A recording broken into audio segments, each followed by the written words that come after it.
Bonsoir à toutes et à tous, heureux de vous retrouver pour la tranche info en direct sur votre antenne Canal 10 Télévision avec au programme de votre soirée Info 10, le journal local et régional qui sera suivi du focus, une heure de débrief sur l'actualité et nous sommes mardi et le mardi on parle nouvelles technologies maintenant et je recevrai des membres de l'association WeBash avec qui on parlera ce soir notamment des vaccins et de la nanotechnologie puisqu'ils vont coupler effectivement les processus vaccinaux avec ces petits robots, ces minuscules petits robots. On vous en parlera dans le focus, mais pour l'instant, place à l'actu.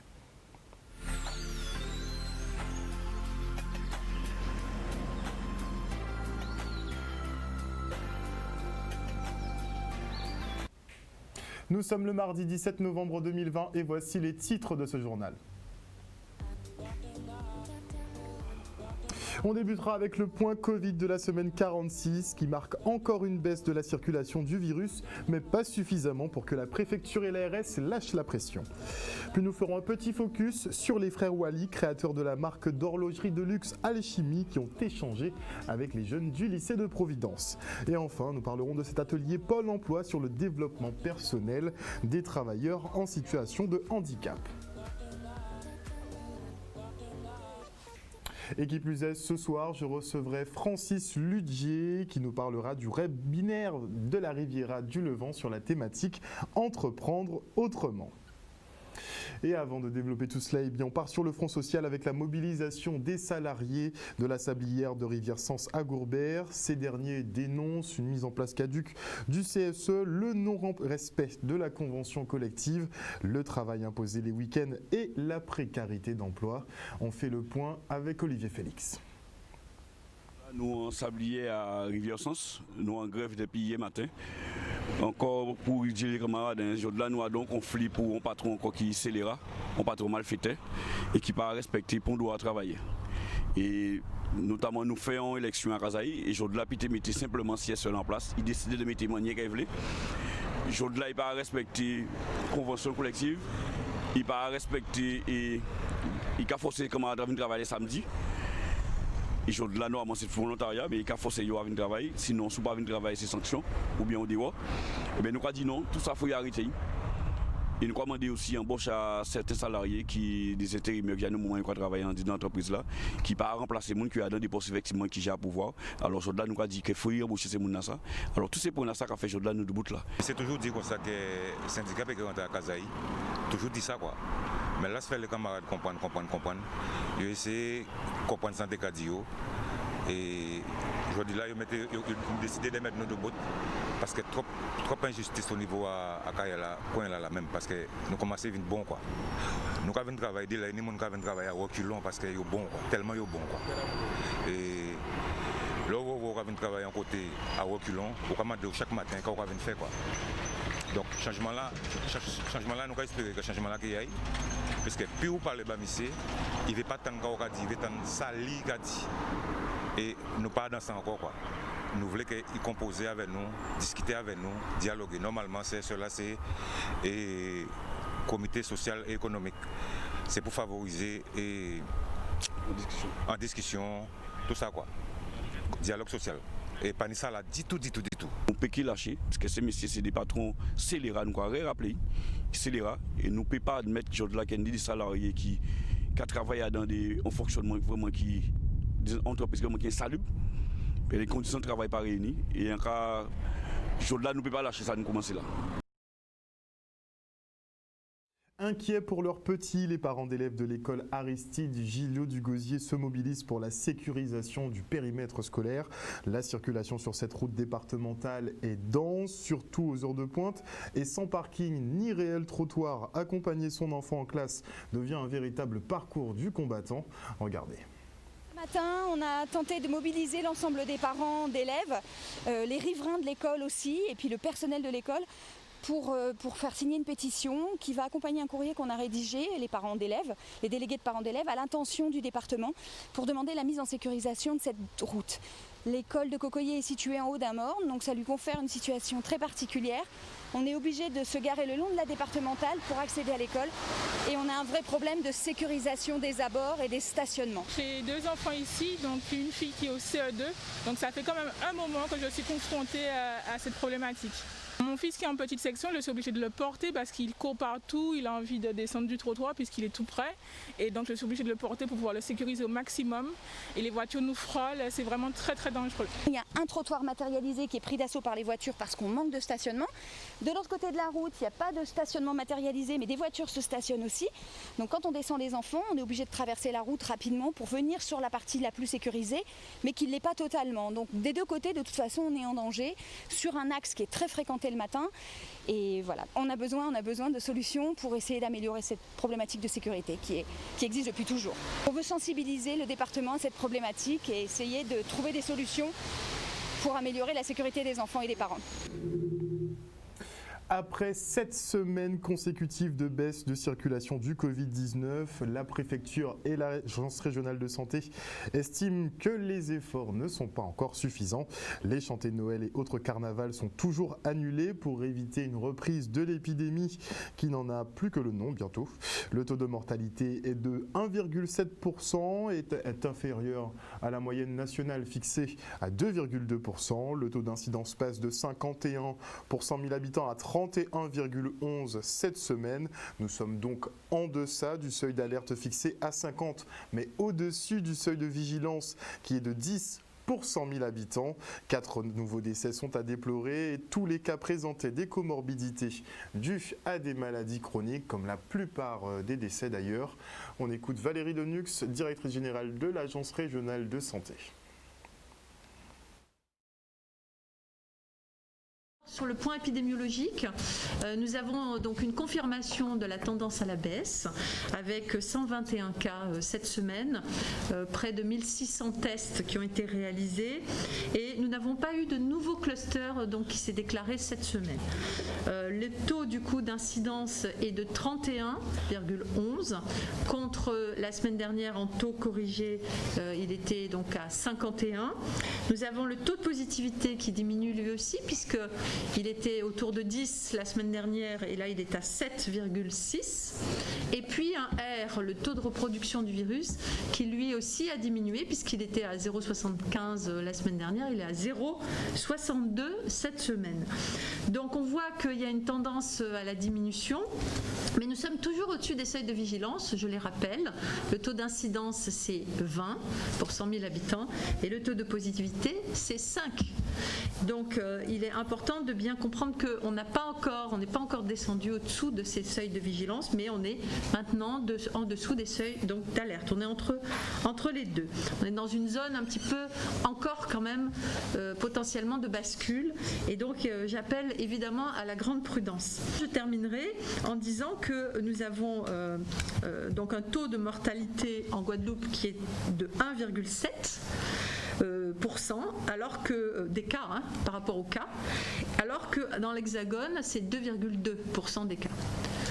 Donc, encore une fois, on ne se réjouit évidemment pas de la mortalité qu'on peut avoir et c'est quelque chose qui est particulièrement terrible et évidemment qui touche toutes nos familles et tous les Guadeloupéens et Guadeloupéennes, mais très clairement, nous ne pouvons pas dire que la Guadeloupe a eu un taux de mortalité le plus élevé. Elle est en dessous de la moyenne donc de la France et elle a réussi grâce à l'effort évidemment de tous à éviter une catastrophe étant donné le taux en revanche très important sur notre territoire de personnes ayant donc des comorbidités. Comme je l'ai dit, plus de 100 000 personnes ont des affections de longue durée sur notre territoire et donc on pouvait malheureusement potentiellement avoir beaucoup plus de cas graves et beaucoup plus de décès.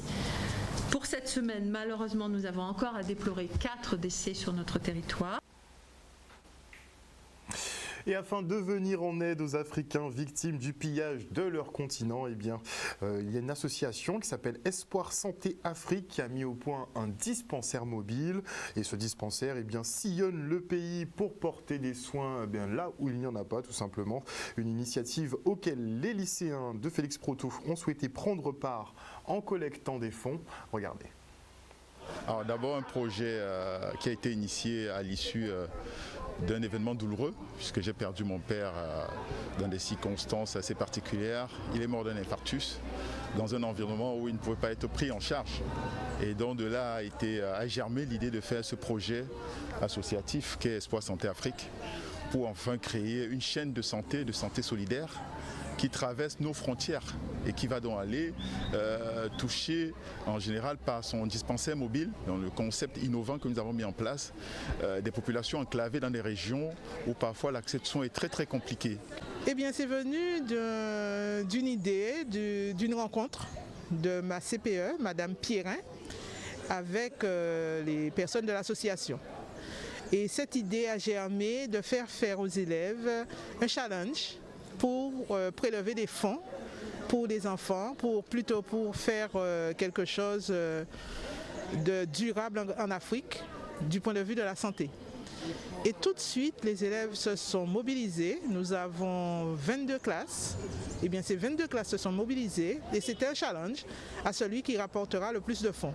Nous sommes présents ici car nous avons rejoint une association l'année dernière, Espoir Santé Afrique, de mon lycée, le lycée Félix Proto. Et aujourd'hui je suis présent au LPO Nord-Grande-Terre car ce lycée souhaite rejoindre notre cause, rejoindre ce que nous représentons à travers cette association. Donc ma présence est importante ici, ainsi que mes représentants, les représentants de mon établissement, pour montrer à ce lycée que nous serons en collaboration cette année pour les causes qui nous sont communes. Alors déjà, c'est un projet porté par des élèves élus de nos établissements qui s'engagent dans une action humanitaire. Rien que ça, ça me parle. Ensuite, nous avons des filières qui se prêtent tout à fait à ce projet, filière du soin à la personne et filière du transport et de la logistique. Mais par-dessus tout, c'est vraiment l'engagement de nos jeunes élus dans une action qui est très méritante. Puisque comme vous le savez, l'ignorance dans certaines régions constitue vraiment la première cause de mortalité. Et le fait d'aller sensibiliser les gens, les prévenir contre les pathologies chroniques évitables, c'est vraiment un point essentiel de notre projet qui consiste donc à porter ces soins de santé dans les régions enclavées. Et maintenant, je reçois Francis Ludger, qui est responsable du pôle développement social et de la politique de la ville à la Riviera du Levant. Bonsoir, monsieur Ludger. Bonsoir. Alors justement, la Riviera du Levant qui organise très prochainement un webinaire. Qu'est-ce que c'est qu'un webinaire déjà pour les téléspectateurs? Écoutez, vous savez, par les temps de Covid, on vient de voir l'actualité. Aujourd'hui, de plus en plus, c'est un atelier en quelque sorte. Où effectivement on va communiquer en distanciel, puisqu'aujourd'hui malheureusement la sanitaire fait on a du mal à se voir en présentiel, en tout cas pour ce type de manifestation. C'est pourquoi effectivement qu'il y a une multitude de rencontres, de réunions par visioconférence et des ateliers par ce qu'on appelle les webinaires. Alors vous avez ciblé la thématique entreprendre autrement. On imagine que vous allez orienter les chefs d'entreprise vers justement ces solutions 2.3.0.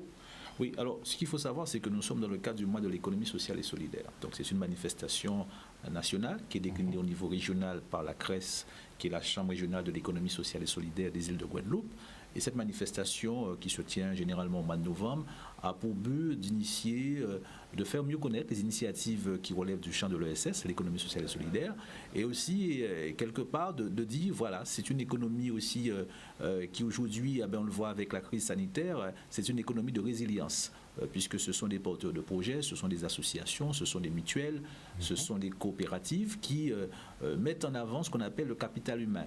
Donc en fait, nous avons choisi ce thème-là parce qu'on le voit effectivement à travers cette crise sanitaire, comment il est nécessaire aujourd'hui de réfléchir parce que la situation économique est catastrophique, mais qu'il y a d'autres formes d'entrepreneuriat qui sont des formes notamment d'économie sociale et solidaire, et qu'il faut mettre en avant ces types de structures, ces types d'entreprises qui aussi ont aussi un rôle à jouer pour la relance économique. Alors on parle justement d'économie sociale et solidaire qui globalement, grosso modo, souhaite remettre justement l'humain au centre des activités et notamment des activités économiques. Mais est-ce qu'en cette période de Covid, on n'est pas justement en train de faire une marche arrière phénoménale sur ce principe? Vous voyez, à travers le fil du journal que vous avez présenté, vous avez vu, on a parlé de solidarité avec l'association qui a précédé, on a parlé de la santé.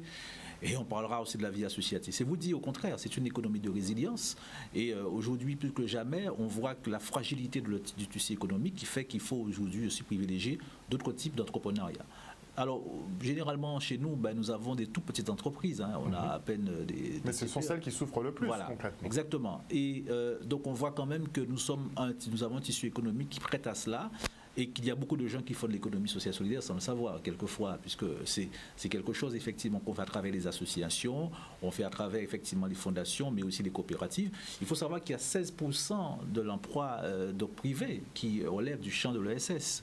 Il y a à peu près 2000 emplois qui sont créés dans ce champ-là. Donc, c'est un champ aujourd'hui qui a toute sa place et qui mérite qu'on le fasse connaître davantage. Et puis aussi de dire aux gens, aujourd'hui, on peut entreprendre sous cette forme-là, qu'il y a des dispositifs. Il y a aussi le plan de relance qui a été mis en place par le gouvernement, qui concerne aussi les structures de l'ESS, qui n'ont pas forcément les mêmes problématiques que le monde entrepreneurial classique, mais qui ont aussi des difficultés. Et c'est l'occasion de réfléchir, de connaître les nouveaux outils qui existent. Est-ce qu'on a une idée du montant justement qui est alloué au plan de reprise pour l'économie sociale et solidaire? Alors, ce qu'il y a de particulier, c'est que le gouvernement ne fait pas de différence. C'est-à-dire qu'il y a un plan global qui est évalué à plusieurs milliards. Mais ce qu'il y a aujourd'hui, c'est qu'on a bien compris que pour résister, c'est comme les petits commerces, pour résister, il faut quand même que l'on accorde à ce type de structure qui favorise le lien social. Puisque quand vous travaillez dans une association, eh bien, vous n'avez pas les mêmes critères que si vous travaillez dans une grande entreprise. C'est quand même la proximité, la cohésion sociale, la solidarité. Et on a vu effectivement que dans cette période-là, on a besoin de plus en plus de solidarité, de lien social, qu'il fallait permettre à ces structures qui existent et qui ont des difficultés aussi, je le signale, parce que le gouvernement a voté aussi un plan Covid pour les associations. Donc, et là aussi, il y a des mesures très fortes pour leur permettre quand même de pérenniser leur activité. Donc à la CARL, nous travaillons sous cette problématique de l'économie d'une manière générale, puisque l'économie sur le territoire de la CARL, c'est aussi une économie de résilience, c'est au plus proche des habitants. Nous avons un service économique, effectivement, qui fait un travail avec les chefs d'entreprise. Et puis, nous avons choisi, et nous avons fait le pari aujourd'hui, de regarder un peu plus près aussi ce terreau d'activité qu'est l'économie sociale et solidaire et donner toute sa dimension à la CARL aujourd'hui en mettant en place des dispositifs, mais aussi en accompagnant les porteurs de projets qui ont un projet qui relève de l'ESS. Il faut effectivement qu'ils rentrent dans ce cadre pour bénéficier de cela. Et comment va se passer justement le webinaire? Alors le webinaire, c'est qu'on s'est rendu compte probablement qu'il y avait à la fois aujourd'hui pas suffisamment d'informations, en tout cas malgré le travail phénoménal que fait la CRES et puis les structures d'accompagnement telles que le DLA autres, mais qu'il existait pour les acteurs une difficulté à appréhender l'ensemble des mesures et des dispositifs qu'on pourrait mobiliser. Donc on s'est dit effectivement qu'il faut aujourd'hui qu'on parle le même langage et qu'on ait les mêmes outils, qu'on s'approprie les outils. Faire ce webinaire avec les partenaires, c'est leur permettre de parler le même langage, c'est de connaître ces dispositifs. Et je pourrais vous en citer quand même, il y a pas mal de moyens qui sont alloués aujourd'hui, puisqu'il faut savoir qu'au niveau national, qu'il y a quand même un ministère de l'économie sociale et solidaire. Donc ça veut dire que c'est une priorité pour le gouvernement et en fait aujourd'hui on se dit toutes les institutions, que ce soit le conseil régional, le conseil départemental qui sont aussi des partenaires du mois de l'économie solidaire, eh bien ont envie vraiment de faire en sorte que la Guadeloupe soit un territoire pilote dans ce domaine-là en mettant en place des dispositifs financiers mais aussi en mettant du lien entre les différents partenaires. Date et heure justement de ce rendez-vous? Alors ce webinaire donc s'adresse à l'ensemble des acteurs qui sont évidemment dans ce champ-là, mais aussi à des porteurs de projets puisque nous aurons un Facebook Live qui aura lieu donc sur cet événement. Donc ils pourront effectivement facilement se brancher sur www.riviradulevant.fr, donc pour ceux qui veulent y assister en Facebook Live, et puis pour ceux qui veulent participer à la visioconférence, au webinaire, eh bien effectivement ils peuvent s'adresser à la CARL ou prendre contact aussi avec la CRES qui est notre partenaire privilégié pour cette opération. Donc c'est le vendredi 20 novembre, c'est de 9h à 11h, et puis c'est le début d'une grande série puisque nous allons effectivement à travers plusieurs thématiques développer tout au long de l'année cette nécessité qu'il y a aujourd'hui d'accompagner nos porteurs de projets sur le territoire de la Riviera du Levant en leur donnant des outils et c'est ça la volonté qui est aujourd'hui la nôtre, en tout cas par rapport au travail que nous faisons pour les citoyens évidemment du territoire de la Riviera du Levant. Merci beaucoup Francis Ludger d'être venu sur ce plateau nous présenter justement le webinaire de la Riviera du Levant qui sera tourné effectivement sur une nouvelle vision entrepreneuriale autour de l'économie sociale et solidaire qui techniquement, à ce qu'on a entendu, devrait être le modèle économique à développer ici en Guadeloupe. Tout à fait. Encore. Merci. Et à l'occasion de la semaine européenne pour l'emploi des personnes en situation de handicap, le Pôle emploi de Capesterre organisait un atelier de développement personnel assez singulier. Chaque participant devait choisir un fruit qui le symbolisait d'une certaine façon. Il devait le décrire avant qu'il ne plonge dans une salade de fruits. Une façon ludique de se situer, de cibler ses forces, ses faiblesses et d'apprendre à s'intégrer sans se dénaturer pour autant. Le reste en images. Accompagnons nos demandeurs d'emploi en situation de handicap comme tous les autres demandeurs d'emploi. Je me suis dit non, il faut quand même qu'on fasse quelque chose parce qu'à l'agence de Jarry, nous avons un portefeuille aussi de demandeurs d'emploi en situation de handicap. On a y réfléchi et puis elle m'a dit tiens, mais pourquoi on ne ferait pas un atelier de développement personnel à travers une salade de fruits? Effectivement, on ne peut pas cohabiter seul. C'est une forme de cohésion qu'il faut mettre en place. Et donc, on a rajouté du sucre, l'élément qui est là. Et le sucre, justement, ça a permis d'apporter une autre saveur, d'unifier justement, comme elle disait ma collègue, les fruits, nos valeurs respectives, savoir qui on est, qu'on ne peut pas faire seul, mais qu'on a besoin aussi de l'autre. Je me suis prise au jeu puisque j'ai pris la mangue en fait comme fruit. Et je me suis identifiée en fait à ce fruit-là qui est beau, qui est savoureux, qui est charnu, qui peut être très appétissant, très juteux. Et on a entendu de magnifiques choses ce matin. Chacun de nous avons notre particularité, nous sommes uniques. Nous avons un groupe, une religion, une famille. Donc tout ceci, cette salade de fruits, si vous voulez, ça représente ce noyau en fait. Voilà. Chacun a choisi un fruit à son image. Donc en fait, et après, à expliquer pourquoi il s'est identifié, on va dire, à ce fruit-là et que représentait ce fruit-là pour lui. Dans les écoles, les enfants emmènent des pommes et la pomme, c'est un des aliments qu'on utilise pour faire des régimes. Et c'est mon cas parce que vu que je suis diabétique, je mange souvent des pommes. Et ça donne de l'énergie et on a un meilleur savoir. Et quand on associe cela aux fruits, on va voir, regardez si vous voulez, vous allez voir qu'il y a des fruits qui sont plus sensibles que d'autres. Et en remuant justement la salade de fruits, on va voir que si on continue à force, on va écraser d'autres fruits. Donc dans la vie, c'est un peu pareil. Donc c'était un premier pas, reprendre confiance en soi, reprendre conscience dans les valeurs intrinsèques. Et puis nous aurons un autre atelier qui sera un atelier de technique de recherche d'emploi, retravailler sur le CV, retravailler la posture, pouvoir convaincre un employeur en 5 minutes, parce que vendredi, nous aurons donc 6 employeurs qui vont venir avec 6 offres d'emploi qui sont dédiées uniquement pour des personnes en situation de handicap. La synthèse de cet atelier ce matin, c'est de nous dire que quel que soit le handicap que nous avons, nous sommes tous les mêmes et nous sommes tous pareils. Et surtout ça, la valeur, elle est là et les compétences sont là aussi. On n'est pas moins qu'une personne non invalide ou non handicapée, mais on a aussi autant de valeur que toutes les autres personnes. Et maintenant, petit focus sur les frères Wally, créateurs de montres Alchimie. En 2017, les deux Guadeloupéens se sont lancés dans un pari osé, à savoir conquérir le marché de l'horlogerie de luxe. 3 ans après, le défi est relevé avec des ruptures de stock sur plusieurs modèles phares de la marque, dont la lune bleue de la collection Audace. Une success story que les créateurs ont partagée avec les jeunes du lycée Félix Proto des Abîmes. De quoi vraiment les inspirer. Regardez. La chance de pouvoir être présent en Guadeloupe au sein du lycée de Bainbridge pour pouvoir inciter justement les jeunes au travers de notre histoire à entreprendre, à créer de la valeur mais surtout à croire en leurs rêves. Et aujourd'hui notre satisfaction en tant que Guadeloupéens, et c'était pour nous un devoir, vraiment un devoir de pouvoir justement arriver dans ce type de lycée et de donner et de prêcher entre guillemets en toute humilité la bonne parole et de permettre aux jeunes d'entreprendre. Moi c'est une nécessité, c'est un devoir comme je disais, de pouvoir prendre pour redonner. Il faut donner pour recevoir. Et c'est toujours ça en fait, ce sont ces aspirations-là, en tout cas ces outils-là qui nous permettent aujourd'hui de dire aux jeunes, entreprenez, créez de la valeur et croyez tout le temps en vos rêves.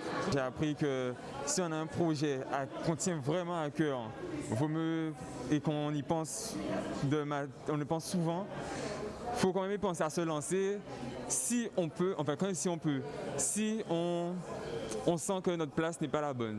Si on est salarié et qu'on sent que pour faire plus, c'est de foncer, de ne pas attendre qu'un tel nous dise ouais, tu peux y aller, parce que tout le monde sait qu'il y aura des gens pour te rabaisser, pour te dire que tu n'es pas à ta place. Mais si toi tu crois à ton rêve, de foncer. C'est un très bon jeu de mots. Il y a eu cette forme d'alchimie entre les fondateurs que nous sommes et l'ensemble des élèves. Et j'espère justement que cette alchimie va pouvoir mûrir entre guillemets dans le cerveau de chacun et leur permettre plus tard de penser à ce qu'on leur avait dit durant l'événement et leur permettre justement de construire énormément de choses. Avec un projet déjà, donc là ça m'a donné une petite envie quand même de me pencher dessus et pour savoir si ça peut fonctionner.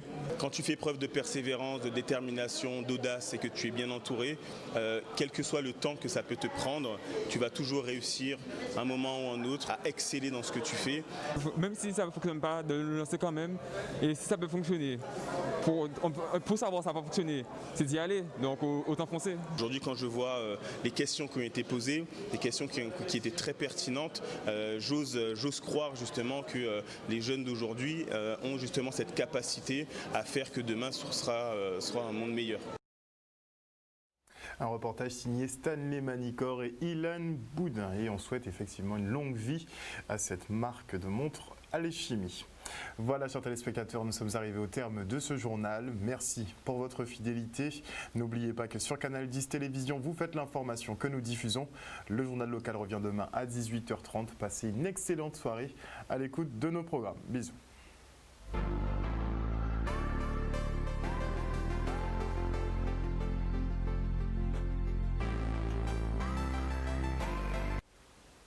À venir dans la tranche info sur Canal 10, bien le focus, 1 heure de débrief sur l'actualité. Nous sommes mardi. Mardi, on parle de nouvelles technologies. Et vu qu'on a entendu parler d'un nouveau vaccin auquel on devrait associer de la nanotechnologie, bien on en parlera avec les membres de l'association WIBACH, qui est spécialisée dans le numérique à l'Université des Antilles. Ils seront avec nous après la coupure pub. Mais avant cela, je dis bonsoir à Franck Abar, bonsoir à Marie-Hélène Borès. Je t'expliquerai, Franck, pourquoi le passé, le présent et le futur se passent toujours en même temps. Bonsoir à Sef Cité, bonsoir à Elena Radrimassa, bonsoir à Johanna Bon, bonsoir à José Boucaud, bonsoir à Marie-Hélène Borès, bonsoir à Nadia Atrid, bonsoir à El Canario Valentino Cardona, bonsoir à Fabien Nebo, bonsoir à Marcelin Comment, bonsoir à Pierre Archimède également, bonsoir à Charlotte Pajamandi, bonsoir à Flore Lanegrestati, bonsoir à Impasavma, bonsoir à Jimmy, bonsoir à Gary Cancel, bonsoir à Lydia Luce, bonsoir à qui d'autre, à Démistocle Sainte-Rose, bonsoir à Willem Cancel et à tous ceux qui nous suivent sur le Facebook de Canal 10 Télévision, mais aussi sur notre antenne. Merci beaucoup. On se retrouve après la coupure pub et on va parler vaccins et nanotechnologie. Vous pourrez nous joindre au 96 10 10. A tout de suite.